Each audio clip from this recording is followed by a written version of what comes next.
It's here, man. We had to get through 90 of the most trash games on the planet to get to this It's been point. such a slog. Oh my gosh. Here's the 10-to-1. The best games ever made. Objectively. Snick and Mike's top 100 games. But does anyone care what they have to say? I know I don't. 'Cause they may dab, they might scream, they may say some things that are plain wrong. Dab on it, dab on it. But they are dumb bing bongs. My teacher's better. What's up, everybody? I'm Mike. I'm Nick. We are the Brothers Murph. It's time to talk about the 10 best games ever made according to us. For some person who said, how is Gloomhaven this low? It's a subjective list of games we like. That's how it's so low. That is true. Plus, it's terrible. That's why it's on the top 10. Indeed. So yeah, since we are 10-to-1, we have done all 90 other games. We did our whole top 100. This is the culmination. This is the end. And yeah, we're very, very excited. If you're curious of any games past this, we are going to be doing our 100 to 200. It's going to be over on our Patreon. It's on our Patreon right now. That'll be coming out on YouTube in a couple of days, but we're also going to do our 200 to 300 over on our Patreon, and that's only going to live there. And so if you want to check those out, make sure to be a patron today. Consider being a $1 patron. gets you access to all that kind of stuff, including extra content for top 10s that we do and a lot of other cool stuff. Absolutely. Now, on the topic of spending money for people, you may have seen throughout this entire top 100 a little donate button to the side of these videos for Tabletop Alliance. Tabletop Alliance is a nonprofit that helps facilitate board games in schools, getting teachers resources and games, helping teachers get established with board game programs, after-school programs, groups, clubs, all those kinds of things. Cool.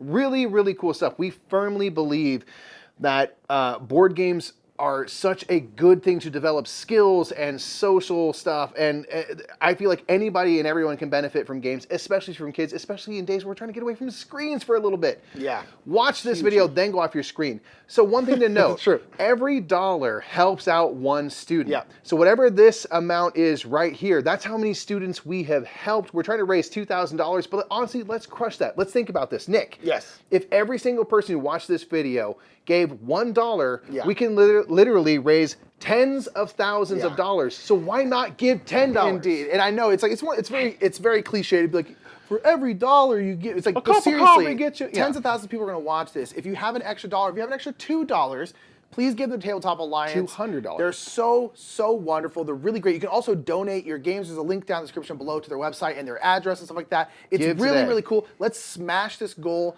Absolutely obliterate it. We're also going to be doing a big cull of our games. We're going to be selling off big bundles of game at a super discounted price. All that money is going to go there as well, so keep an eye out for that video.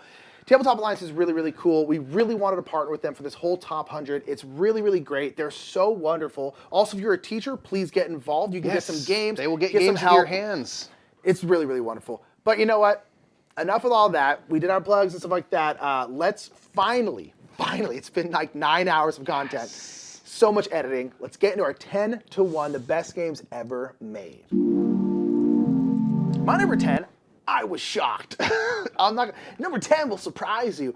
I was honestly shocked that Pagoda was this high on my list. Oh boy, Pagoda. It's a good game, man. It's a very good game. It's a 2-player game by Pegasus Spiel. Unfortunately, it's not really available anymore, which is too bad. So if you go out and try and find it, it's probably like $200 on eBay. It's not worth $200. It's a shame, but it is a really good game. It's a really, really good 2-player game where you're building out pagodas. Pagodas are those very tall, very thin buildings you see in like Southeast Asia and stuff like that. Really beautiful, ornate buildings. Yeah. And this is a kind of 3D game where you're playing out these cards and you're putting out these pillars that will match the color card that you put out. So you put out a green card, you put a green pillar onto a floor of the pagoda. Once there are 4 pillars there on the pagoda, you then can build a floor of that same color. And then that floor will dictate what color pillars have to be on top of it.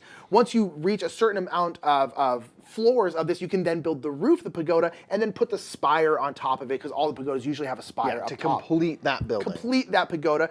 There are a bunch of different spaces, kind of foundations that you can be working on, and it's a 2-player game. And so that's mostly what you're doing is you're putting out these cards to build up these pillars, and then these pillars will give you points based off of what level they're on. If they're on the bottom floor, it's going to be 1, 2 points, 3 points, 4 points, and so you want to build them higher. But this game it's a 2-player game, so So it's very back and forth and very tactical. Very much so. Because what you do not want to do is set up your opponent to be able to get a ton of points. So the worst thing that I can do on my turn is put out a couple pillars and then put out a floor and then end my turn. Because Mike's like, cool, thanks for putting out that floor. I'm now going to put pillars on top of that floor and get way more points than you just got. And so it's all about this, like trying to get your opponent to set you up for a big turn. But then the cool thing is, this is what I think really makes the game, is whenever you do build a floor, whatever color floor that is, you are then going to get a power. And then that power you can use twice before it goes away. And then if you build another floor of that color, it'll recharge again. But those then allow you to swap things out. They allow you to kind of break some of the rules. And it's just this really elegant game that works so well as a two-player kind of in-your-face, back-and-forth game where you're trying to build up to go to score points and not trying to set each other up. It just works. And as I was ranking my list, it just kept climbing and bam, it's really good. Bam, bam. And to the point where I was like, holy crap, I think this is in my top 10, and here it is. I think Pagoda's absolutely outstanding. I really hope it gets reprinted someday. Me too. Because I think it's beautiful. I think it's really great. You can modernize it, make it a little more colorblind friendly. Not That's very the kind of colorblind knock friendly. you That's could give it. one knock on it, but it's so good. Please remake it. It's great. That'd be so I great. love Pagoda. It's my number 10. I was shocked it was this high, but it is really, really good. Very nice.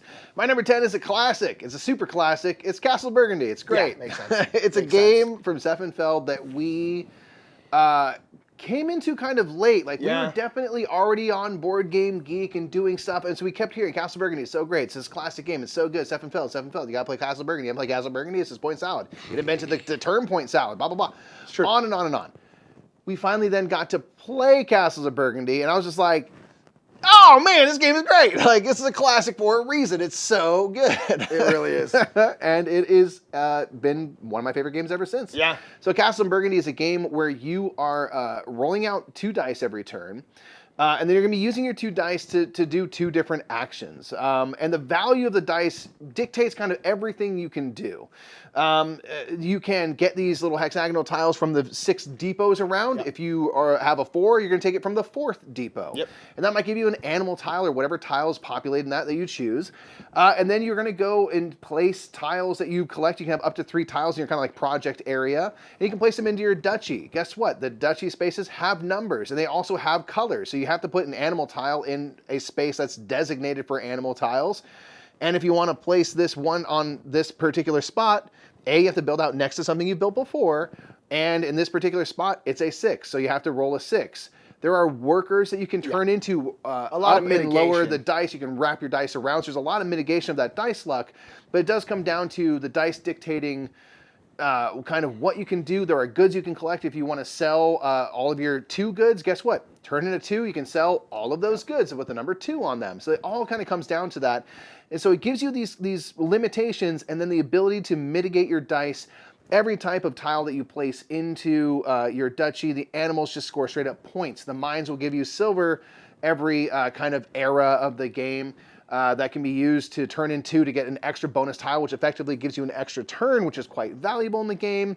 There's a bunch of kind of gray or beige rather building tiles that all have different effects. There's technologies that you can get, which might give you in-game powers to end-game scoring. On and on and on. Lots of stuff. The point salad thing is that everything you do can and will score you points. If you complete an area of a certain color, guess what? You get points. If you get all of the animal tiles covered on your entire board, guess what? You get this little tile. You're the first one to get it. You get points. On and on and on. It's so fun to try to think of different ways to maximize what you're doing. And ultimately pretty simple because you roll out your dice and then no matter what you're doing, you're going to use those dice for that. And it's very simple. There's not a ton of like weird rules overhead. So it's easy enough to get into. And then there's tons of stuff to explore. And all of it will reward you. Yes. And that's very satisfying. Yes. Castle of Burgundy lived up to the hype and way more. It's my number 10. I love it. Yeah, it's classic for a reason. It's very good. It's very, very good. All right, that's our number 10s. Let's get number 9. What's your number 9, Mikey? Nick, it's a Taco Bell Party Pack game. Okay? So good. I love Taco Bell. It is Rajas of the Ganges, obviously. Makes sense. As much as I like this game, Mike likes it even more than I do. It's so good. Rajas of the Ganges was a game that we played at this SoCal Games Day a long time ago. And This was a game that I feel like took my brain and like whoop, whoop, whoop, and like leveled it up in terms of like my ability to handle games. Yeah. When I first saw this board, and it is very beautiful and stuff, but it makes it look very busy. Yes. It's not as busy as it seems. And I remember looking at this and being very intimidated by the game. I was like, I don't know if I can handle this. And then I got through that game and I was like, you know what? I can handle this level of game. What other games of a similar level can I try next? And it made me level up as a gamer. Very cool. Yeah. This is a game where you are Rajas and you're building out your kind of estate. You are trying ultimately to cross your wealth track, the money that you are gaining and then also spending in the game, and your fame, your reputation out there in the world. Two different tracks go opposite directions around the board. Once they cross, the game trigger is ended. You want to cross them the furthest to ultimately win. This game is so fun because it blends a lot of interesting things together. It's a worker placement game. We love worker placement here. So you're going to place workers to make use of certain actions, but many actions are going to use dice in order to power them up or dictate what you do with a certain action. So the values of dice, there's 4 colors, and they're, of course, D6s, so you can roll. If you're going to get a tile, it's going to require that you have like X value of blue dice, and you can use that using 1 or more dice. You can always overpay. So if I need a 10 of blue, I need at least a collective value of 10 to turn those in to take that tile and pop it into my little player board. You're building out these pathways, trying to reach to the various edges of the board for all these sorts of bonuses, which might give you more money, more fame, and things like that, or extra dice to use. The dice are this kind of variable currency. And the thing that you mentioned in the last list that I think is so true is it's cool that in general, high-value dice are good. However, there's certain things that can only use the lower value of dice, like going up the river, which gives you these great bonuses as you traverse down this one-way kind of street. So I'm not stressed if I only have a 1 or a 2. I can do something great with that. And if I have a 6 or 7, a 5 or a 6 or whatever, great. I can also make use of that. There's so much to explore. Do you go heavy into markets on your tiles? You put a bunch of buildings out in your tiles to get fame. You can upgrade the types of buildings you have so that when you place them out, they give you more fame than they used to. On and on and on. There's these goodie boxes which give you these tiny little modules, like a certain tile type or things like that. So you can just fold all that in. It's great. Rajas is beautiful. The dice, the components and stuff are fantastic. It's dumb chunk. You know, and it literally took me to another level in gaming, and that I'm very grateful for, and it has never gotten less fun ever since. So I have a very also gotten to introduce some people to this game, and it's always gone over very well, too, which is nice. Always. I love it. There's lots of basic ways to play, a lot of advanced ways to play. There's a lot to explore. Raja the Gandhis, love it so much. All right, that's number 9, right? Yeah. All right, my number 9 is a game that was kind of one of the first, we kind of had a couple games. There was one point where we bought a bunch of games and kind of a big first haul. This is one of them. This is Shakespeare. Yes. Shakespeare is a game, it's kind of one of our evangelism games. It's a game that we feel like we're the only ones who ever talk about, but this is a game where you are putting on a play. You are in Shakespeare's times. One of the characters you will have in the game is Shakespeare and Falstaff and a whole bunch of other Shakespearean characters. All the cast members are characters from Shakespeare's plays. Shakespeare, indeed. And you're putting on a play. You're trying to have the most prestigious play because you have the most prestigious play. The Queen will come and see your play. Queen's got a busy schedule. Can't go to every play. Got to go to the most prestigious one. Got to go to the most prestigious one. She's got brunches to get to. And so you are trying to put on the most prestigious play. And so you're doing that through a bunch of different ways. Money laundering. Many different ways. Money laundering. And basically, the interesting thing in the game is you have 5 action discs, and you are going to bid how many actions you're going to do. If you bid the least amount of discs, you're going to get to go first. This is one of those games where going first really matters because there are very limited supplies of costumes and set pieces and access to new characters and stuff like that. And so you really, really want to go first. The problem is then you're doing less stuff, which is a little bit of an issue. Is that worth it to you? Now, they also came out with the Backstage expansion, which means any disc you did not use for the main kind of part of the game, you're going to get to use in the Backstage. And the Backstage expansion is the greatest expansion ever made for a game. Nothing has ever done more with less. It's literally just a deck of cards, and it makes everything. And the game was already great beforehand, but the Backstage expansion made it so much better because it gives you something to do with those extra discs. We'll never play that without it. And so you are using your disc to put onto your characters. The characters will give you, you can put on a seamstress, which will give you costumes. You can put on a set dresser who will build out your set. You can put on the different characters, and they will let you move up either Act 1, 2, or 3 mostly. You're writing the play. Because you are working on the different parts of the plays. And going up these 3 different tracks will give you different benefits depending on how far you go up them. And there's just all these different things you can do, and it's such a tight game with all the resources because throughout the game, two times throughout the game, you're going to have dress rehearsal, and you're going to put on a dress rehearsal. It's going to how you're going to score a lot of your points during this part. Yep. Now, the thing is, your actors and actresses are not going to do a dress rehearsal unless they have a costume. They're not going out there naked. Actors are very fickle. I can say when I am one, we're a bad people. So they have demands. So nonetheless, you have to have them in costumes. So there's all these things you're trying to manage, and it's just so crunchy and good. And we recently played this game with our good friend Paula Deming, who is also an actress, loves Shakespeare, and she was just like over the moon about it. And we played it recently, and it made me, every time we play, I'm always just reminded just how damn good this game is. Yeah. And then we played with Paul, and she loved it so much, and I was like, oh, that's right, this game is incredible. It's cool to put it in front of other people and have their reactions to know, like, I'm not crazy by saying this. Like, this is really this good, right? Because no one talks about this game except for us. It feels it's just like an older game. Yeah, I feel like it used to have probably more cachet than it does these days. But it's just so good. Beautiful art.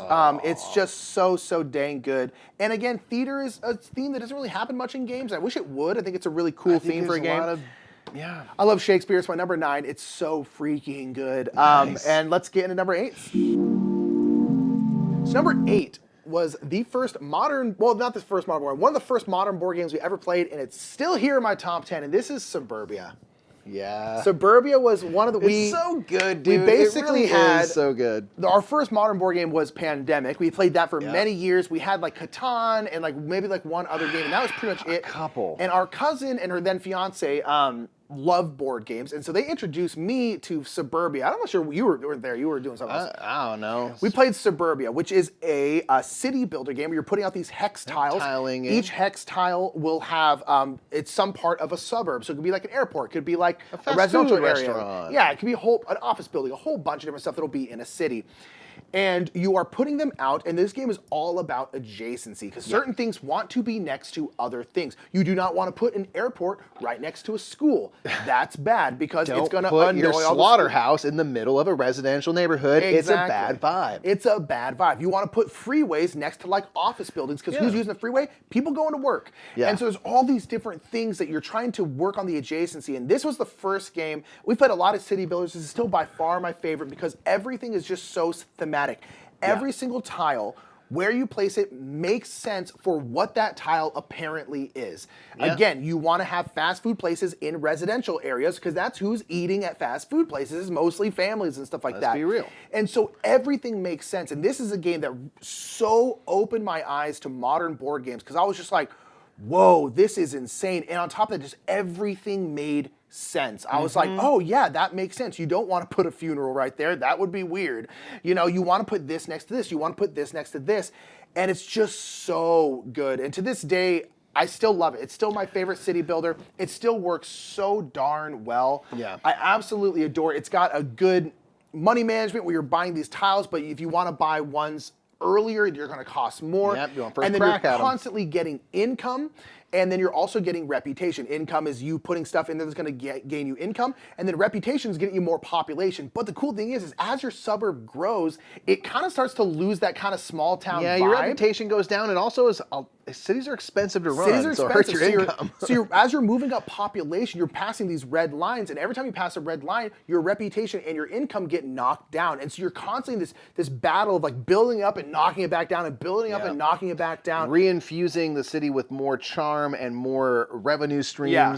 And it was just such a cool, it's just very good. I really like, we had like the anniversary edition. Yeah. It's kind of the only big crazy deluxe version we've ever bought for a game, and I don't regret it. It's incredible. Yeah. I love that game teaches so much, like adjacency, iconography, matching things. Yes. This game taught us a lot. I love Suburbia. I think it's absolutely incredible. From the moment I played it, I was just like, whoa, this is wild. Yeah. And to this day, it's still my top 10. I love it that much.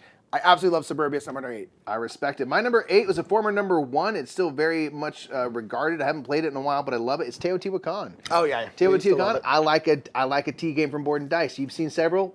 You're still going to see one more. So it's fine. I still love it. Teotihuacan is a fantastic game where you are in Teotihuacan building up and you're working in this rondel. You have these workers that are your dice, Yeah. and you're moving around between these 8 kind of action spaces. On a turn, you can pick up 1 die. There's a couple other things you can do, but you're generally going to pick up a die, move 1 to 3 spaces forward, and where you land, you can take use of that action, which might, there's 3 spots that'll give you hits of resources like wood, stone. You can get some gold and whatnot in the game. Or if you're kind of hurting because every time you go to an action spot, for every color that's there, including your own, if you have one that's already sitting there by the time you arrive, you have to pay a cocoa. Yeah. So that's a floating resource that allows you kind of access to these action spots. You might have to go to an action spot, and rather than take the action, you can collect cocoa. Yeah. For every color that's there by the time you arrive, you gain 1 cocoa plus 1. So I might get like 4 if there's a bunch of colors there. You kind of want to go to places that have specifically your dice, because if I have one of my dice on an action spot, then I bring a second one there, I'm going to get a better version of the action. It might be cheaper. I might gain more resources. I might get a special bonus and things like that. So you're kind of building up your resources and then spending those things to populate the city with buildings and working your way up the Avenue of the Dead. You're building this great pyramid, the Pyramid of Teotihuacan. Yeah, makes sense. Spending your wood and stone to build that up. You're decorating this temple as you build the pyramid and things like that. To me, it all comes down to that. Yeah. The rondel. The engine of the rondel. As you make use of an action, the value of that worker, which might start off as like a 1, will upgrade to a 2, then a 3 and a 4 and a 5. That's them gaining wisdom, and they become better. They become more powerful. They can give you more and more stuff, and eventually they will ascend. If they ever become a 6, that person dies, goes off, you move up the Avenue of the Dead, and you'll get a new worker at level 1 again, because they kind of have worked this, the maximum of their skill, and they've moved on. It's a new generation now. Yeah. So it's all about getting your dice all clumped up together to the most powerful version of an action possible, but then you kind of want to spread them back out and do a bunch of different types of actions, because now they're all stuck over here, and you can only ever move clockwise around the rondel. So you kind of are like putting your people together, spreading them back out, getting them back together again, and on and on and on. It's so good. There's just a lot of fun stuff in this game. There are 2 expansions that both add really cool modules. So you can add the modules you like, ignore the ones you don't. In the first expansion, they gave you these variable player powers, which are really cool because they're like game-breaking powers, but they also come with a downside where you have to feed your people cocoa every so often, and now it might just always cost more cocoa. And so you're like, okay, well, I have to figure that part out, but in the meantime, I got this really cool thing over here. There's a lot to explore. Teotihuacan never gets old. It's just really, really just like rock solid. Yeah. Absolutely solid. Oof. All right, that's number 8. Let's get number 7. Nick, I like a tea game from Board and Dice. I don't know if you knew that about myself, but I've got one more right here. It's called Tuansuyu, the Inca Empire. So you mentioned this before. Tuansuyu is my favorite tea game at this point. It's my favorite tea game, too. It's so good. You mentioned it in our last list. This is a game that looks incredibly overwhelming from the start because there's this giant section of the board which represents a hill, and it's a pentagon of sections and action types and all this weird symbology. You have a priest that is around on the temple at the top of the hill, and wherever they kind of are, it's going to dictate like the cheapest sections that you can go to. And ultimately what you're doing is you're placing a colorful worker onto an action spot that is surrounded by, or rather one of the spots with the symbols that's surrounded by 3 actions, 3 worker placement kind of actions. When you place your worker down, you're going to at least get 1 action. Of the 3 that are around you, you'll get 1. But there's all these ways that you can mitigate things so you can get 2 of the 3 actions, all 3 of the actions. You can even get 4 actions so you can do all 3 of them, and then another one twice. And on and on and on. These resources, there's going to be action spaces that give you resources like potato. If you work your way down, you might get corn and gold and stone and things like this. Very kind of tea game classic things. Lots of corn. And you're going to be using all of these resources to get buildings that will give you game-breaking powers, or production that every time you go to produce, that will give you hits of again, corn, potato, gold, all these sorts of things. But everything kind of comes down to, if I want to take an action, and this is why the game isn't as overwhelming as you think, is there's all these spots to go to. However, you're at the top of the hill. If you're sending a follower down the hill, they go all the way to the outskirts of the board, which is them going way downhill. It's a long way to travel. You got to pay them food. If you want to go around the hill and then down, it costs even more food because this is a long arduous journey they are going on. So you're kind of balancing between putting your workers out and then sending your priests to the different sections around the top of the hill to take certain special actions, which have a kind of action and a follow mechanism. I'll get to do this cool version of this action. You get to do a kind of less cool version of the action where we all get to participate. And then that might open up new sections for me to then work on and stuff and try to do things as efficiently as I can. There's a temple you can work your way up to do a bunch of different, gain different resources and ultimately a bunch of endgame points. There's these 4 regions that you are kind of sending your warriors out to conquer. It's very abstracted, but you can kind of gain these warrior cards, which you can use for one-time benefits, like get a little bit of resources, or you can use them as this kind of roving resource to kind of go to conquer actions and place your little influence out onto these areas of the board to gain, again, more resources, points, and things like that. There are festivals that happen where you kind of do your main scoring. You can put out these tapestries, these weaving tiles, on and on and on. A million things to explore. This is a game that I think I really love because there's so much to it. And yet, when you get into it, you can actually wrap your mind around it. At least we can, which is impressive for us because, you know, we're smart enough, but we're not the most genius level people. And I think that just really speaks to it that David Turczi made a game that, like, you have to play this God card, which gives you a symbol that actually helps you out. Because all the symbols down there, you can only go to a spot that matches the card you played. So, okay, it's like I don't actually have a million options that I think. I only have the ones that match my card. So it narrows it down a little bit. It keeps it contained enough. It's really fun to explore. It's my number 7, Tuatha Dé, the Inca Empire. It's very good. So good. There's a lot to it. It was my favorite T game as well. I love it. My number 7, I think, is the most underrated game on the planet, and this is Eco's First Continent. Yeah. Eco's First Continent is a game by John DeClaire and AEG, and it's so dang good. And this is a game where you are building out essentially a continent, and there's these big hex tiles that'll be either like grasslands, deserts, or water. Yeah. And you're all building out the same continent, but you're kind of trying to build it out in a way that will help you out the most. Because you have these cards. These cards will have a whole bunch of different actions on them. They can allow you to build out the continent more. They can allow you to put out animals onto this continent, and they're all going to score in a whole bunch of different ways. And all the cards are unique. And the cool thing about the cards, which is nice, is most of them, you get to use them multiple times. So they'll have a certain amount of leaves on them. Yeah. And that's essentially how many times you can use that card. Trigger that card. Whenever you use that card, you'll turn it clockwise 1, and then basically once you get to the point where you use it, then it'll finally go away. So the cool thing is if you have a really nice card, a lot of times you're going to get to trigger it multiple times. But this is actually kind of like a bingo style game, because to use these cards, there's going to be symbols on the left side of the card. And then whoever's kind of like the active player, they are going to be pulling out one of these big chunky pieces that'll have one of those symbols on them. And then everyone gets to cover up one of those symbols on one of their cards. If you ever have all the symbols covered, you then get to take those cubes off and then activate that card. And there are so many different cards and so many different strategies and way you can go down depending on what cards you get. And it's one of those games where it's just like, it's so fun because it's always so different, because it's like this game, we're like, well, I have all these cards that have a bunch of hippos on them. So you know what? I'm going to do a bunch of hippo stuff. I'm going to go super hippo strat. And I'm going to put all these hippos down in this river, and they score in all these different ways, where it's like if you have antelope, it might be like, well, antelope migrate a lot.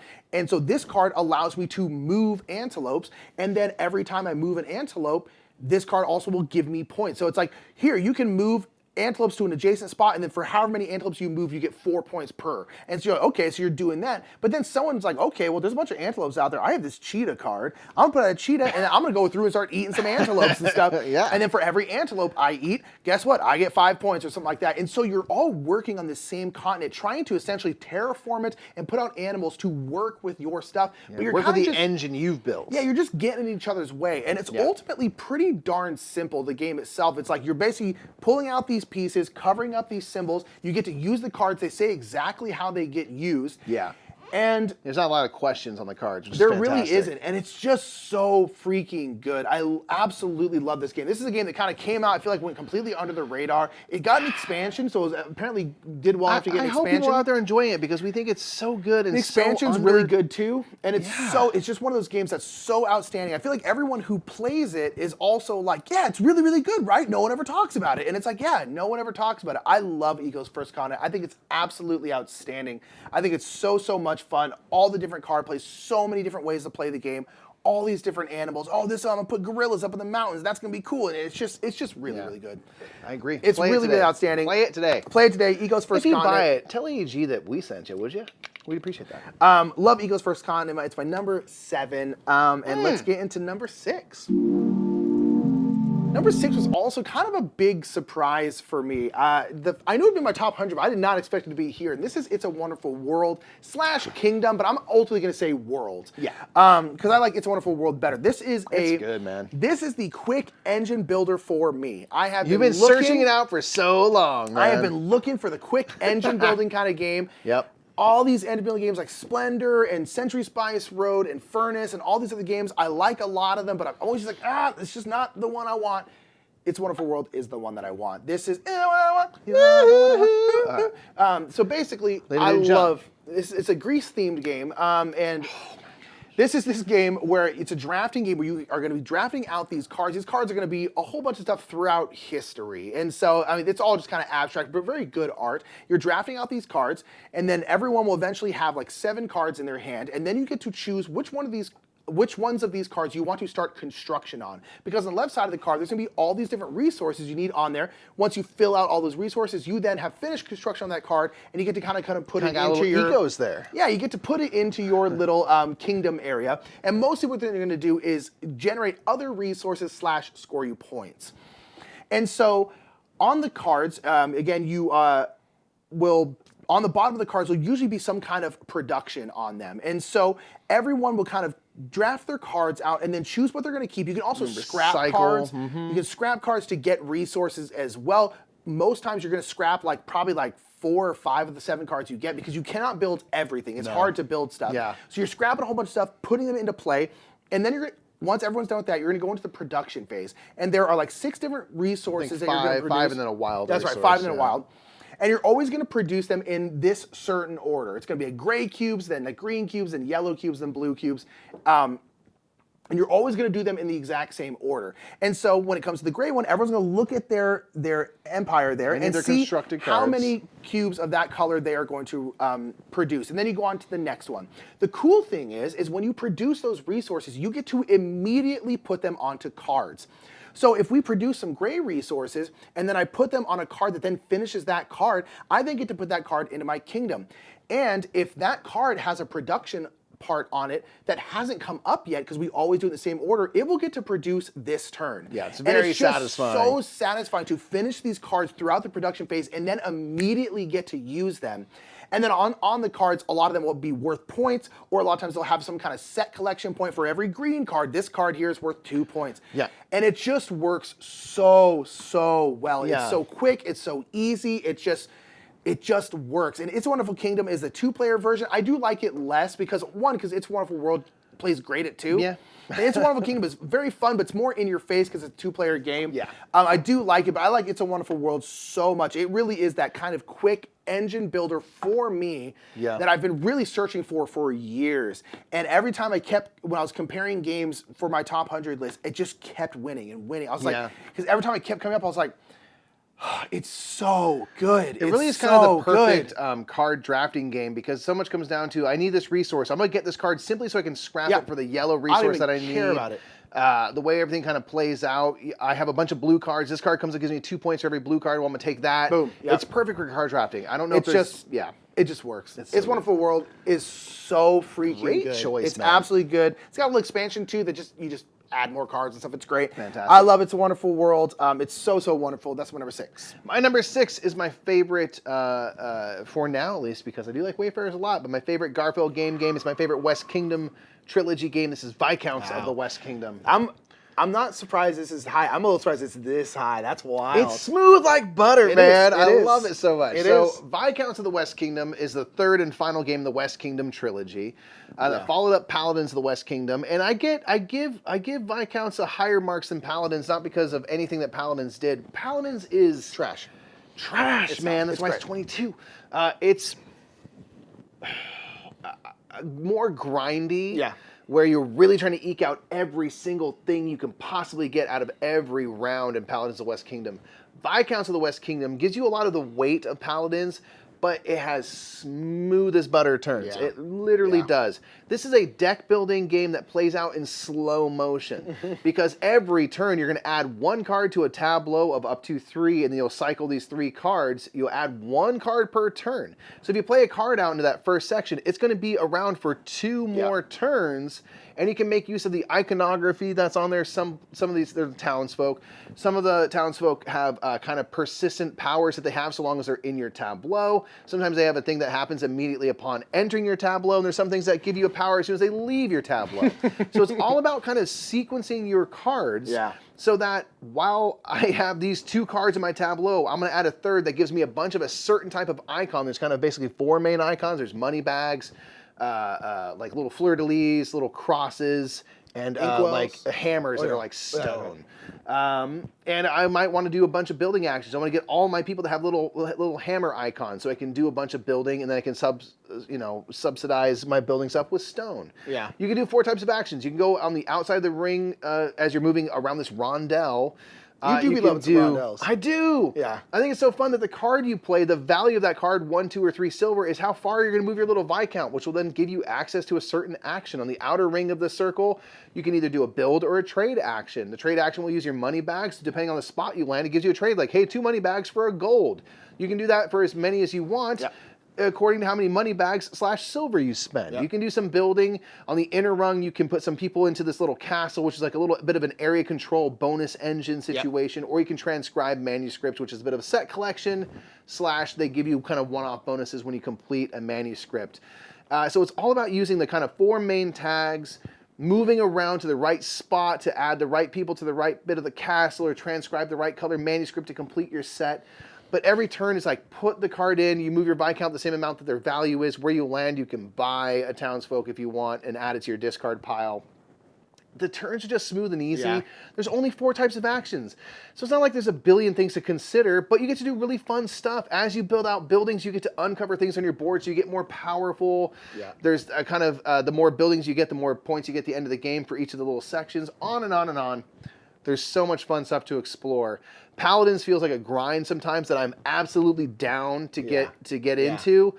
Viscounts is just smooth, and I don't know many games that are smoother than Viscounts at the weight that they're at. And that's it's something just that really we both tend to like, where it's like you're kind of building your little engine and then ripping it apart and then building it again, and ripping it apart. Because those cards will switch out. It's like, okay, now I have a bunch of my cross cards. Let's do some manuscripts while I got a bunch of these crosses out. And I enjoy games where you build an engine, rip it apart, build an engine, rip it apart. You're just I kind enjoy of cycling that Yeah. engine, and it's really fantastic. For the weight game it is, there's not many smoother than this, and that's why it's a triumph of design. I really do believe that. It's Viscounts of the West Kingdom, my number 6. Ooh, let's get into the top 5, Mikey. Once in a while, and once only in a grand while, I want a game to hurt me, and I will sign up for it again. This is Grand Austria Hotel. I was like, what are you talking about? Yes, you do like the pain. Grand Austria Hotel is a game all about running the most fancy, wonderful hotel you can and feeding your guests wonderful treats like wine and coffee, and streusel, and brownies, and cake. And cocaine. There's some people that look a little wild in the thing.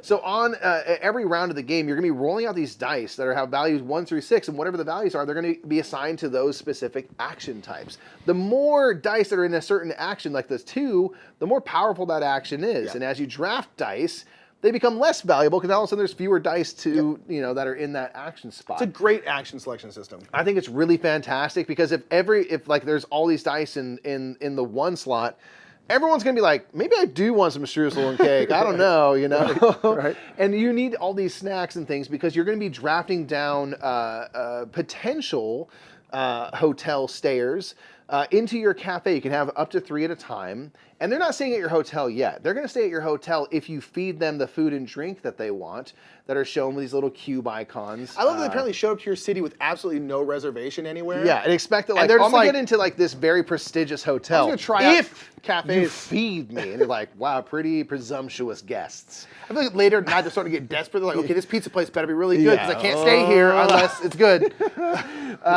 And so everything comes down to how do you work with literally how do the dice get rolled and how do you work with what you got? Because I might need to do a bunch of gather food and a bunch of 5s roll, which is great because I can hire staff, which give me game-breaking powers and stuff like that, and I can hire them for a lot cheaper. That's not what we need right now. I don't now. need to do that right now. I got to get people into these rooms. Oh, what's that problem? I don't have any rooms prepared. I better do the third action to prepare some rooms. Oh, what's that? That costs money. I don't really have money. I better get a guest that's going to give me some money. It's really tight resource-wise. There's a lot of things to consider. There's the Emperor comes by 3 times in the game, so you got to make sure everything is really up to snuff at your hotel, so you don't get punished by the Emperor by, providing a less than, pristine room for the Emperor. You got time to lean, you got time to clean. Yeah. There's so much fun stuff to consider in this game. But it's brutal. It can be brutal, but you know what? This is one where it's like, I like to have my hands tied and then figure out how to make something work. It is, I don't want that every day, but Grand Austria Hotel does it so well that I welcome that challenge. As you talked about in our last time when you mentioned this game, we played this game for the first time at a game cafe and we immediately set it up and played it again. Yeah. Which we never do. That does not happen often, even with a game we love, and so that really shows the power of this game. Yeah. It's just so fun to explore, so fun to try to figure out how to solve this puzzle. Oh my gosh, those dice rolled that way. Whatever am I going to do? And you find a way. It's really, really fun. Really a lot to consider. It's my number 5, Grand Austria Hotel. Alrighty, my number 5. It's a game that was in my top 10 last time, and it's still here because I love it so much. This is the Prodigals Club. This is a game where you're trying to be the biggest kind of D-bag on the planet. This is a sequel to the game Last Will, and they don't play that similarly, but actually they kind of do. But nonetheless, in Last Will, you were trying to lose all of your money because you have it's kind of Brewster's Millions, where you have like a rich uncle who just died, and all the money can go to the poorest person. The saddest sack of the bunch. Exactly. So you're trying to lose all your money. In Prodigals Club, you're just kind of a D-bag. Like, there's not really much of a reason for it. I don't know why you are to do what you're doing, but you do. But instead of just trying to lose your money, you're now trying to lose all your money, you're trying to lose all your friends, and you're trying to lose an election. Actively hoping to lose votes, because you started off very popular. People love you. You have lots of friends. You have lots of cool stuff. You're trying to get rid of all of it. You're trying to, and so you have these 3 parts of the game. And the cool thing is at the end of the game, whatever is your highest score, and high scores are bad. You don't want a high score. You don't want a lot of votes. You want no votes. Nope. Whatever is your highest score of the 3 parts of the game, that is your score for the game. So this is one of those games where you have to do everything. Yep. And there are only 5 rounds in the game. And in the 3rd round, you are going to have a panic attack because you're going to be like, there is no way I can alienate this many of my friends in this amount of time. But by the end of the game, you always find a way to do it. I don't know how, but you always pull it out of your ass and you do it. And it always works. And I love it. It's just so much fun. But you have these 3 different parts of the board, and you have a certain amount of workers, and you can go to those parts of the board to do something there. So you can go to like the money side of the board, and you can sell. You can essentially sell your really prized horse for like $1. Like literally, and give your friend just a crazy discount. And then you can buy a 2-legged horse for like $20. Basically, you're trying to sell all your possessions for very low and buy really crappy possessions for really high because you're trying to get rid of all your money. Yeah. You can also just go and spend money on a ball and all this kind of stuff, and you can also get these cards at all these different places and activate them on your turn. And it'll be like, I'm going to go to a fancy dinner, and you know what? I'm going to bring my dog with me, and that's going to cost extra money. And so you're like, I'm going to bring a friend too, and that's going to cost more money here because you're trying to get rid of it. Yep. And then you can go over here, and you have this kind of weird social track, and you're doing all this stuff to piss off all your friends so that they all start to hate you. And then you go over here, and you start making some weird drunken speech in a park, and you're just talking about all this crazy crappy. People are like, I don't think I'm going to vote for Mike anymore. He's kind of sounds like he sucks. And so that's the least realistic part of this game because apparently that works very it does well seem to work in real quite life. well. But in this game, it hurts, which is good. Which is good. So you're trying to lose all your votes, and it's a Vladimir Suki game who I absolutely love Vladimir Suki as a designer. Vladimir's games. And it just works. It's a really tight game, really difficult game, but it's one of those games that's very heavy, very difficult, but the theme is so light and fun that it kind of keeps you going. When you're kind of like, how am I going to do this? How am I going to do this? How am I going to do this? Okay, I guess I'm going to go here and burp really loudly during dinner, and one of my friends is going to be like, Nick, oh, dude, and then that makes them go down a little bit. Yeah. It's just the light theme keeps you going, and it was ultimately a very heavy game. And I absolutely adore it. It's so weird, and I love it. It's just really, really good. I love the Prodigals Club. It's great. It's always gonna be one of my favorite games. I think I absolutely adore it. It's my number 5. Oh, let's get number 4. Ooh. My number 4 is a kind of re-implementation of a game that is not in my top 100. This is Terraforming Mars Ares Expedition specifically. You said sayonara. Terraforming Mars. Terraforming Mars is somewhere, I think, in the 200s for me. Here's the thing. I like Terraforming Mars a lot. And Terraforming Mars Ares Expedition is still mostly Terraforming Mars, which goes to show that I very much like it. I just like Ares Expedition significantly more. Because as we've always said, Ares Expedition leaves all the stuff that I really, really like in Terraforming Mars, which is mostly the card play. I like the production, the engine building part of it, getting blue action cards and green kind of production cards. I really like all that part of the game. And then it takes out all the parts of Terraforming Mars that I either didn't like or didn't care about, which is like the board. Didn't really care about the board. The kind of like getting cities out and putting down greener tiles. I just didn't care. I just want to build an engine. The milestones and the awards I actively dislike in Terraforming Mars, and those are now gone. And then it adds a lot of cool stuff as well. One of the cool things is it adds a kind of race for the galaxy action kind of selection system where every round there's going to be 5 phases that could potentially happen, and everyone gets to choose a phase. And so everyone will choose a phase, and then it'll flip them over, and then whatever phases got chosen, those are the phases that are going to happen for this round. Right. But if it doesn't get chosen, it's not happening this round. And so instead of the Terraforming Mars, we have 2 actions on your turn, then it goes to you, you have 2 actions, and we keep going around and around and around until you pass. This is done like this. And the cool thing about these phases is everyone gets to do the ones that are chosen.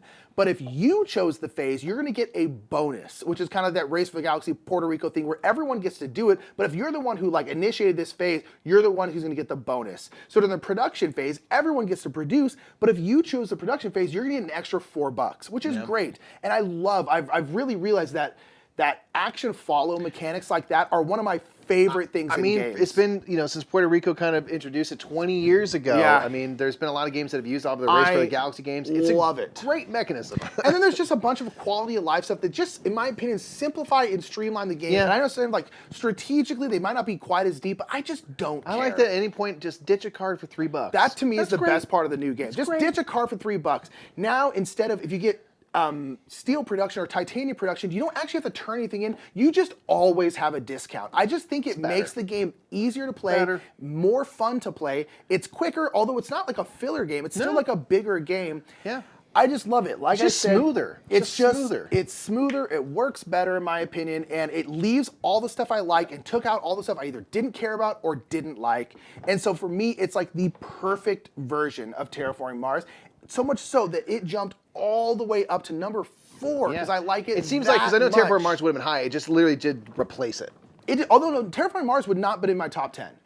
Probably not anymore. No, it wouldn't have been. So I like it more. It elevated Terraforming Mars for me. I really enjoy it. I know some people don't like it as much. I absolutely adore it. People can be wrong. That's fair. It immediately replaced Terraforming Mars from the moment I played. I was like, cool, I never need to play Terraforming Mars again. And if I do want to play it, I'll play it digitally. So I love Ares Expedition. I think it's absolutely incredible. Made it all the way to number 4 because it's so dang good. Nice. I love it. Love it, love it, love it. My number 4 is a fantastic game that hopefully it's just economic and Scottish, 2 great things I love. This is the classic pairing. Clans of Caledonia is my number 4. Clans of Caledonia. It's so fun because it all comes down to you get a certain amount of money to start the game and a certain amount of money each round. And you are trying to really stretch your dollar as far as you can. And you're trying to put out these different little wooden bits that are all delightful and sweet and wonderful from your player board out onto the board to then kind of give you production every round.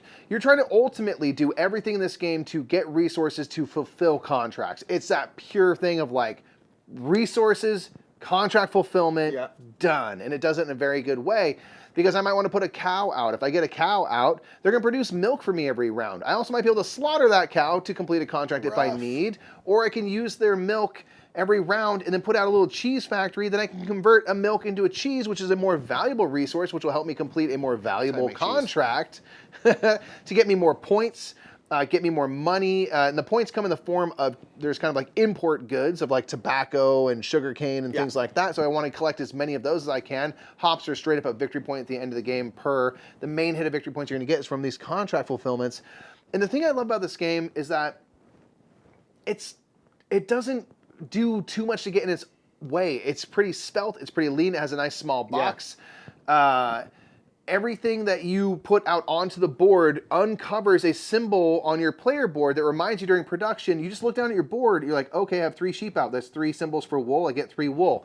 It's so easy to count out and figure out what you get because when you take it off the board, it shows you right there. If you have a cheese thing, it shows you a little arrow from milk toward cheese saying, hey, if there's milk uncovered and a cheese uncovered, I can convert a milk into a cheese. So it's very intuitive. It's all about spending your money as wisely as you can because everything that you want to put on the board costs money.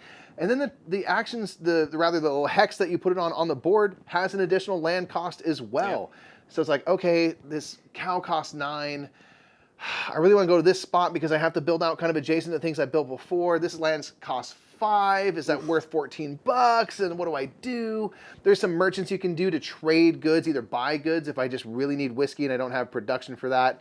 Or I can sell some bread or something that I produced to gain some money because your dollars are so precious in this game. And every time you get a contract in the first round, you get $5. Yeah. In the last round, you have to pay like, I think, $10 or $15 to take a contract. So you better complete that contract because it's pretty expensive. But hopefully you have more things on the board that give you money and stuff by that point. It's just pure spend your money as wisely as you can, get stuff on the board, produce resources, complete contracts. It's 5 rounds, so it's not overly long. This game is svelte. It's just toit, and I love it so much. Clans Counting is my number 4. Alrighty, let's get into number 3. My number 3, Nick, is a game that we came into this year. No, last year. Very recently in the grand scheme. We love Uwe Rosenberg. And an early Uwe Rosenberg game that we played after pretty much every other one is Le Havre. That's true. And guess what? Le Havre is amazing. It's true. It's so good. Le Havre is so good. It's all about fish. Le Havre is a game that predates Agricola, predates obviously Feast for Odin and stuff. Yeah, I think it's like 2008 or something. Wow, okay. I didn't know that. That's wrong. I might be wrong on that. There are similar times, but anyway, it's an early Uwe game, so apologies if I have that wrong. I'll look it up. Look it up, man. I think I'm right about that. You do your thing. I think I was Agricola. I think it's like 2012. I think it's 2012. Get after me in the comments while Nick checks. Okay. Le Havre is a great game where you have some worker placement via a single disc. You have a single worker that can go onto a different building to make use of that building. What? Agricola is 2007. Le Havre is 2008. Well, I knew 2008 for Le Havre. They're around the same time. I don't consider Agricola as a game, so I don't consider it as a part of the thing. On a turn, you can do kind of one of two things. You can move your disc from one building to an unoccupied building to make use of that building, and they're all kind of basic things like produce 3 fish, or if you have fish, you can smoke fish to flip over that tile to be a more valuable type of fish. Turn this into this. You very much have to feed your people every round, and there's kind of an escalating food cost every round throughout the game. So you're converting this to that. All the tiles are double-sided, so clay can be upgraded to brick and things like that. Iron can become steel, and as you go through the game, you're going to need those upgraded resources. And you'll be able to do that with these town cards that come out as you build them and purchase them and stuff like that. You're ultimately trying to have the most money possible. The thing I like about this game, Tom Vassell talked about it, is like there's always something good to do on your turn. There's always something that's useful. There will never be a dead turn. Yes. When it comes to you and it's your turn, you can make use of one of the buildings, or there's these different like little depots that will have fish and then wood and clay, kind of the basic resources. And as you go, you're going to be adding different resources to this piles. And you can instead just take the entire pile of one of the resource types. So it's like, you know what?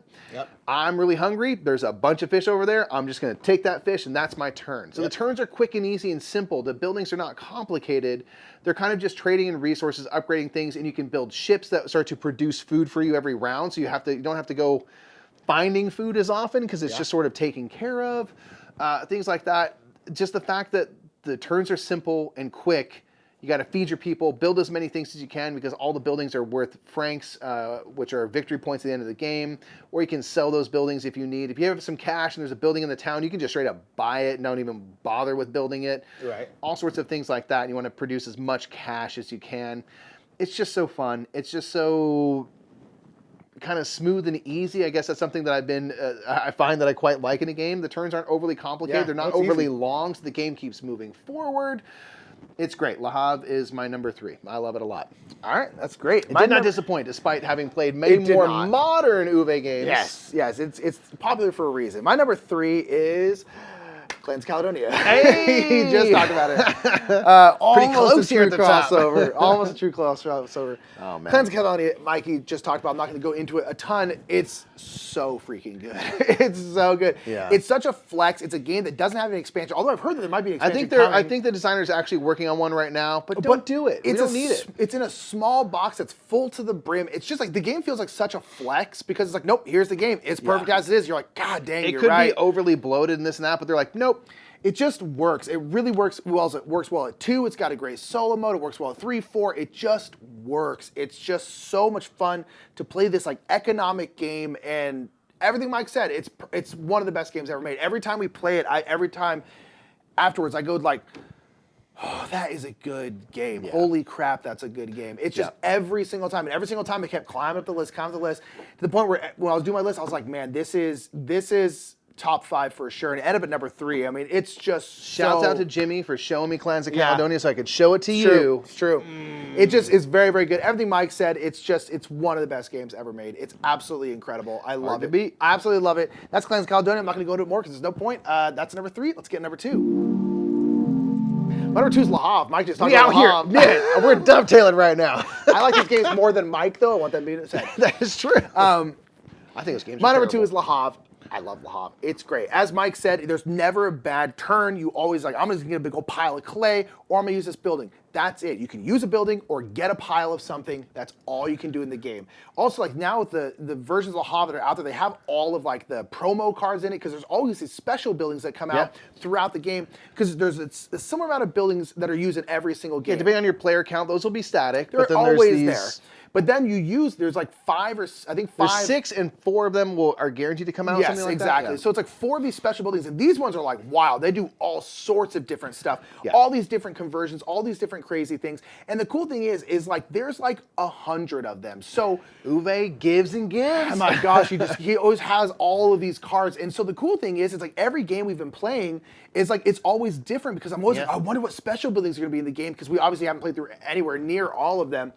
And this is a game when I've played it, we finally got it played. We played it, I went like, okay, so that's in my top 10. Just after one play, I immediately was like, well, and then we played it a second time, and I was like, well, that's in my top 5. And then it just kept coming down to, it's not my number 1, but I'll tell you, this is the only game that gave my number 1 a run for its money. I had to think long and hard when this comparison came up. I had to think, be like, okay, I knew this was coming. Yeah. What's going to, and it ended up at number 2, but Le Havre is so, I mean, it was immediately my top 10 from the very first play. And that second play was in my top 5. That's how good it is. I think it's absolutely incredible. Man, that's awesome. Absolutely incredible. Le Havre is so good. That's my number 2. Your number 2. My number 2 is a game that is relatively new to us. This is a game that Steph Hodge had talked about a lot. Shouts out to Steph Hodge. Number 1 favorite game. She kept talking about how great it is, and I was like, you know what? I'm interested in the theme. I want to give it a go. You just bought it, didn't you? Did you just buy it straight up? Yeah. I saw it at a store, and I was like, well, that's maybe a sign, because I don't think you see it at many stores. This is Ginkopolis. Ginkopolis. You love this game. Elegance is a word, okay? I never know how to describe this game other than to say I don't know a game that has provided more types of games in one in a smoother or simpler way. This game has card drafting. Yep. This game is a city building game. Yep. This game is an area control game. Yep.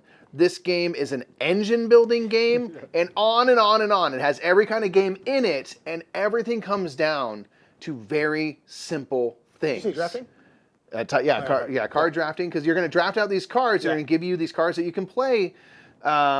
every turn, and the card that you play is going to give you basically like 3 types of things you can do. One, you can activate a city tile that's out and either produce resources, tiles, or points. Yep. You can expand the city by adding a new tile on one of the outskirts according to these little letters that are sprawled around the city.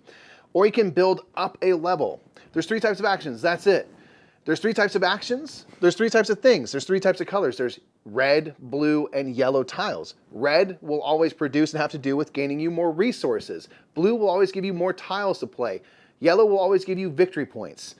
Everything comes down to those 3 things. You can do 3 types of actions. There's 3 types of tiles.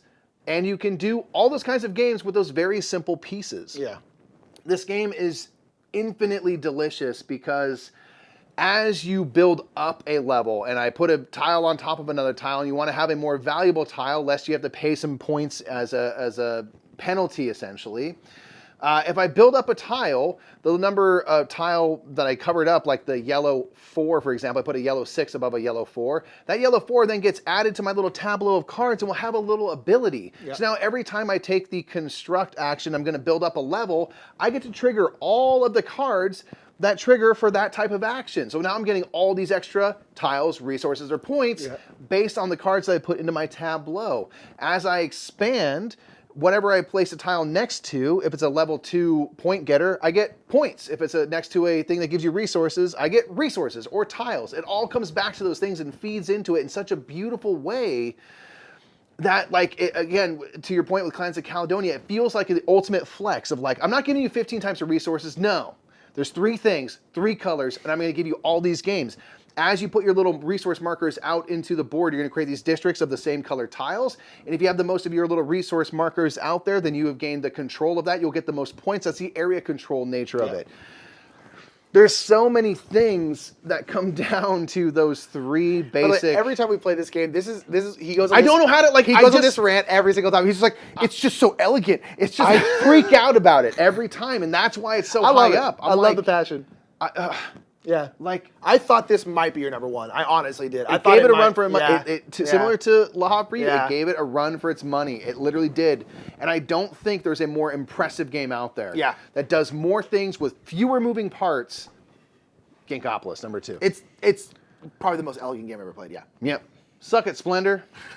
Talking about elegant? No. Ginkopolis, get on my level. Ginkopolis is amazing. So good. Yeah. So good. Nick? There's one game better than Ginkopolis, though. It's true. I agree. Well, one game better than La Havre for you. Yeah. Let's get to it right now. It's A Feast for Odin, okay? I've talked about it before. It's the best game ever made. So, A Feast for Odin's my number 1. It's been my number 1. It is. Unless Ginkopolis gets up there, it's going to stay number 1. Yeah. This is an Uwe Rosenberg worker placement game set in the world of Vikings, where you're doing a bunch of Viking stuff. And this is a game opposite of Ginkopolis. This game has a billion things. It really is. It literally is like I'm the also exact a glutton. Opposite. I'm also a glutton. I can be swayed different ways. A Feast for Odin blends so many things that I really enjoy. It's got worker placement, of course, that's really great. You have this giant menu of actions that you can do. In 4 different columns, or with Norwegians, 5 different columns. Yeah. And the actions, if you put just 1 worker down, are okay. The actions in the second column, you have to pay 2 workers to go. They're kind of decent. The third column gives you pretty good actions, but now you're using more and more of your pool of workers, and you get more workers throughout the game, but there's only so many. So it's like, do I want to do a bunch of cheap actions or a couple really amazing actions? They do get crazy powerful. Yeah. And this game comes down to how efficient can I be? Because you're going to try to get resources, you're going to try to gain these tiles, and you have on your player board, and then potentially islands that you can go visit and things like that. You have these blank canvases with a ton of negative points on them. This is the ultimate Uwe, where it's just like you start off at negative 1,000, find your way to positive points, and then score 100 somehow. Yeah, exactly. What you're going to be doing is throughout all these resources, you're going to get all sorts of polyomino tiles that you're going to then hope to upgrade, because on the 2 lower levels, the orange and the red, they are food, which you need to use to feed your people. Uwe Rosenberg stuff. If you upgrade it to green and then blue, those allow you to then actually put them onto your player board. Yep. You're trying to fill up your player board. If you go and get an island, you want to fill up that island. If you get these different huts and things, you want to fill up those huts with stuff. Yeah. As you fill up more and more things on these islands in your player board, you're going to start generating income, which will start to give you victory money, which can be victory points, or you can use them in various different ways to spend that money. You can fill them in, put them on your board. They're like a wild. Yeah. Everything comes down to like get a bunch of tiles, get them upgraded, get them onto your board, and hopefully at the very end of the game you have nothing left over. Because if you have something left over, that means you spent an action gaining something and then you never used it. And you have precious few actions, you really do, in the game. The fact that there's so many options for you, you can get different types of animals, you can really get really strong and use your weapon cards and go raiding and pillaging and stuff. It's all very abstracted because they're just going to give you more polyomino tiles. You can focus on that. You can go whaling if you want to be a monster. It's very worth it in the game. Like, it is really I'm worth conflicted about it, but I'll do it. There's 1,000,001 options. There's 1,000 occupation cards, which give you all sorts of ways to mitigate your game. I haven't even hardly scratched the surface of that card play in that game. Yeah. Because there's so much to explore. I haven't even gotten there yet. So this game I could play forever and try different things to just eke out as many points as possible. There's 1,000,001 paths. And I think the fact that you can continually discover this game every single time you play it makes it infinitely playable. So Feast for Odin just gives and gives and gives. The Norwegians expansion takes it up into even another level. It really does. Makes it even better at 2-player, which is how we play it. Yeah. It's so good. I see no flaws. A Feast for Odin, other than it's hard to set up, but you made a custom insert, so guess what? It's not even hard to set up anymore. It's perfect. I love it. Yeah. It's the best game ever made, Feast for Odin. Thank you, Uwe. Thank you. Thank you, Uwe Daddy, indeed. My number one, won't be surprising, you've watched our channel for a while, it's my number one for a long time, and it is viticulture. I've always so loved afraid of change, Nick. I know. So Again, Laham gave it a run for its money. I had to think for a while about it. Yeah. But viticulture it's still number one. Viticulture is a game where you're running a vineyard. Everyone is running their own vineyard, and you are getting different vines that will have different kinds of grapes. You are then harvesting those grapes. You are squishing those grapes into juice, and you are turning that juice into wine, and you are trying to fulfill wine orders. Yep. It's just my favorite game. From the moment I saw the game, before we even played it, I saw a review from like Rado or the Dice Tower or someone, and I saw it and I went like, that's going to be my favorite game. And I was right. And you've had a few moments where you just have like I've had these weird like savant moments where I'm like, this is I'm going to know. Yeah. You've always been right. Yeah, I'm seeing through the matrix apparently. And so this is one of those games where like, I knew from the moment I saw it, this was my favorite game. I don't know why. Like, it was early on when we first started gaming that I saw this game. So it's not like, oh, I like other Stonemaier games or I like other worker placement games. Nope. Didn't have any idea. There was just something about it. I saw it and went, that's going to be my favorite game. It's got an appeal about it. It has been ever since, honestly. Yeah. And I love viticulture because it's just... It's everything I love in a worker placement game where you have workers, but one thing I like about worker placement games is I enjoy the that you have to prioritize in worker placement games. And this is kind of any action selection game, but the fact that you're like, I really, really need to do this, this, and this. Which one do I need to do first? Because I don't want that spot to get blocked. And I love that kind of tension really stuck. that happens where you're like, please, please, please don't take that spot. Please don't take that spot. And that happens a lot in viticulture. And I really like how linear viticulture is because it's just about, everything makes sense in terms of the steps that you're doing. You're getting plants, like I said, and you're getting grapes, you're squishing those grapes into wine, you're putting them in your wine cellar, and then filling wine orders. I really like that. I also think it makes it pretty easy to explain. Like, hey, you have these wine orders that you need to fulfill. Guess what? To do that, you're gonna need some grapes. Then you need to pick those grapes. Then you need to squish those grapes. You can turn that grapes into wine. It just makes sense. And I really, really enjoy it. And I'm curious how much Viticulture World, if Viticulture World didn't come out, if this still would have been my number one. Because it still very much is. But I really like Viticulture World, which is the co-op version of it. And I wasn't entirely sure because I was like, do we really need the co-op viticulture? And then we played it, and it's really, really fun. Really changes up some significant stuff. It's quite difficult as well, but it's really, really fun because you do have to play viticulture in a pretty different way. And I think you have to play it well. You have to play it well, and I actually really like the cooperative nature because there's so much of like when you're at the same spot as someone else, you get to like trade some stuff. You're like, oh, you need to fill this wine order. Here, I'll give you this grape, and that way you can then fulfill your wine order. And there's a lot the cooperative nature, it was much more cooperative feeling than I was expecting. Yeah. And it's really, really fun. And so I think Viticulture World will keep it high in my #1 spot probably for a while as we continue to enjoy that. Yeah. I just love it. Again, it's been my favorite game since the moment I saw it, from the moment I played it, and it still is. I really, really, really enjoy it. I think Viticulture is absolutely outstanding. It's my favorite game Boom. ever made. So there you go. We're not going to make apologies for our #1s, mind you. It's not going to happen. Why would I? But that is our #1. And Nick, that completes our top 100 This games. has been so much work. Of all time. Of course, it always is, but it's also such a so fun worth it. journey to go Yeah. on and think of like how different it was from the time before. Yeah. And it really just makes you reflect on your games and gives us a great opportunity to just wax poetic about all these games that we love and about a hobby that has given us so much in life. Yeah. So that is our top games. Thank you so much for going on this journey with us. Yes. We really, really do appreciate it. If you've been contributing your top games along with every video that's come out, thank you so much for that. We've loved seeing really all the cool to games see. you enjoy, which games for you are hits that are misses for us or vice versa. We really enjoy it. Down here, you can see all of our patrons scrolling on by. Big thank you to our patrons. They do help us fund this studio every single month. Is what keeps us going and making content in a big bad way. If you're a patron right now, you can watch us talk very briefly about our 200 to 101 games. And that will be coming out on YouTube a little bit later. And then we're going to talk about our 300 to 201, which will be for patrons only. So become a patron today. It only takes $1 to do it. We'd really love the support. Thank you so much.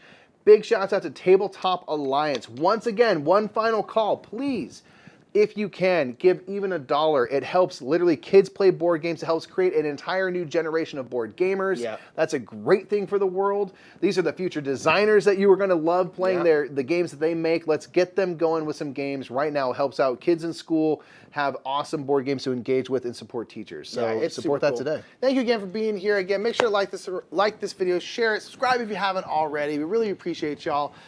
10 hours of videos. We're finally done, but not really because we're doing our 100. We got a lot more big coming. COVID. There's a lot more going on. But nonetheless, thank you so much for being here. We really appreciate it. And yeah, have a great rest of your day. Thank you so much for watching that 10 to 1. Oh my gosh, fam, we made it. 10 hours of videos. So much editing. So much work. Thank you so much if you watched all of them. Even if you only watched this one, thank you so much. Again, please make sure to check out Tabletop Alliance. If you've got an extra $1, kick it over to them. They're really wonderful. I want to give a big shout out to our channel sponsors, Lucky Duck Games, Board Game Geek, and the OG sponsors, Restoration Games. And for the month of December, we are sponsored by the Supreme Padishah Emperor of the Known Universe, Greg White. Gregory, thank you so much for sponsoring us for the month of December, and thank you so much for creating the universe and ruling over it so well. You're a bit strict. I feel like you could lighten up a little bit, just lighten up a little bit, Greg White, but you are, you know, the Supreme Padishah Emperor of the Known Universe, so who am I to judge? Thank you so much, Greg, for sponsoring us for the month of December. We really appreciate it and you, and all y'all, have a great rest of your day.